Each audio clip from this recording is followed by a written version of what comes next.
Hello, everybody. What we're looking at is part of the transcript for the protective order hearing in 2013, and that's when I testified under oath. You can read it right here. That I said, she said, the ex-wife said, the secret is that a group of doctors are killing people for profit. Well, what she never told me the entire time we was married, that her brother-in-law was a doctor. That's what the story is about. Here is it is the brother-in-law doctor. I wrote up a short read here, and it's pretty amazing. You're gonna be blown away by this.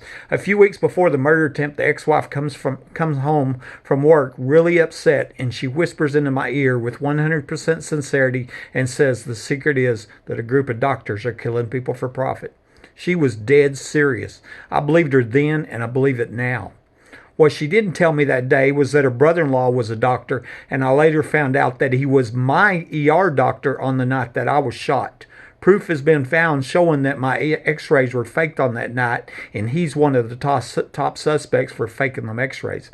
Actually, I believe that probably it looks like the secret lab tech who was another doctor there. I think it was Dr. Hinton, and they housed together. They were business partners and friends. Dr. Hinton and the ER doctor. In retrospect, I suspected that the reason the ex-wife was so upset on the day that she told me the secret was because she had just been told they were planning on killing me. That makes sense. And the reason she whispered in my ear was because she knew the people in the attic were listening. After I survived the murder attempt, the ex-wife came by my home and she seemed upset about what had happened to me. And that was when she pointed out on my medical records and told me that her brother-in-law was my ER doctor. She hinted that my medical records had been faked, and thanks to this clue, I found the evidence proving that. On this same day, she mentioned Detective Rosie Rodriguez and my daughter, Jennifer, both who I believe also have information on the home invasion and murder attempt. It was later found out that Rosie and the ex-wife went to grade school together and were lifelong friends. It came out in court they had been talking before I was shot. Proof was found showing that Rosie Rodriguez tampered with evidence and lied on the police reports to cover up this failed murder. It's well documented, well proven. Now proof and evidence don't mean anything. I was at the Medical County Courthouse and I was looking up property records for my home and the other 8 homes in this small cul-de-sac, because obviously somebody that lives here or used to live here knows something about $1 million underground homes which were hosting parties for the Permian Basin International Oil Show. This gave me a short list of names or suspects. I saw where all of these homes were built by a company named Tabor Construction in the early 80s, who is no longer in business.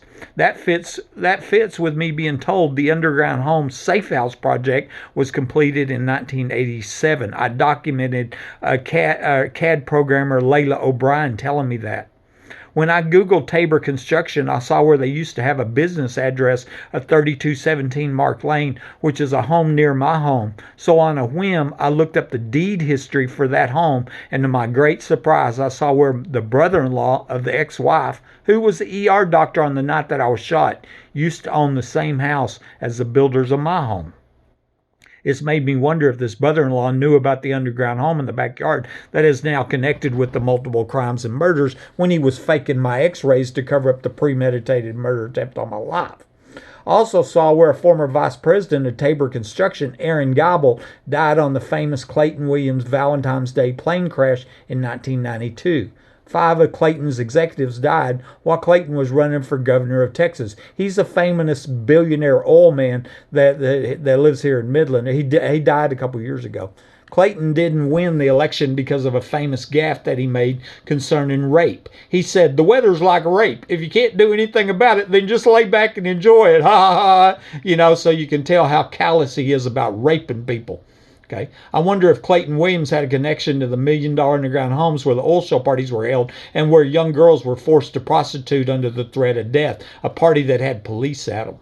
Many times I've wondered how many men, women, and children have been killed by these serial killing doctors. That's who I think planned my murder. I testified in court, and that judge just ignored that, gave me a lifetime protective order. On the left-hand side, I found out, I just Googled Tabor Construction, and I found their address on 3217 Mark Lane. It showed me that the director of the vice president was Aaron Geibel, and he died on that Clayton Williams plane crash. That's what I was saying. Forfeited existence. They hadn't been in business since 2002. Well, so I just went back to the Midland County Appraisal District website, midcad.org. You can see it right here. And just looked up this address, 3217 Mark Lane. A guy named Turner owns the home now. And that's where my big surprise come in, was that the previous owner of the same home that the builders of my home, Tabor Construction, owned, was owned by the ER doctor, who was the brother-in-law of the ex-wife. He was there. That's what led me to believe that the ER doctor knew about my home being rigged, and that means he knew this was a capital murder attempt, and his sister-in-law was going to get rich if I would have died. Okay, these were x-rays. This was just part of the evidence proving my x-rays were faked on this night, and this night is time-stamped 1/28/12, the night I'm shot, and that's the time when that doctor was up there, the ER doctor. That's not my foot. That's somebody else's foot that had been shot with a shotgun. They put my name on it. It's well proven that that's not my foot on that x-ray. That was to cover up this premeditated home invasion, capital attempted murder that it's now proven police were under my home. 5 police officers, Davis, Dickey, Chatwell, Angel, and Hell, who have never been arrested, were under my home on the night somebody under my home shot me in a premeditated murder attempt. And here's the story: candidate not aborted as plane crash kills 5. And this is where I was telling you that Clayton Williams was running for governor of Texas when this plane crashed. And one of the people that died on there was Aaron Geibel, president of Aaron Geibel Petroleum, director of Clandestine National Bank. Okay, died on there. And also another guy that died here, Randy Kidwell. His widow goes on to marry Mike Conaway, and her brother-in-law used to live across the street from my home before I moved here. What a small world right here. But no evidence and proof matters when we're talking about murders that Midland police are involved in. Buddy Webb, Midland, Texas.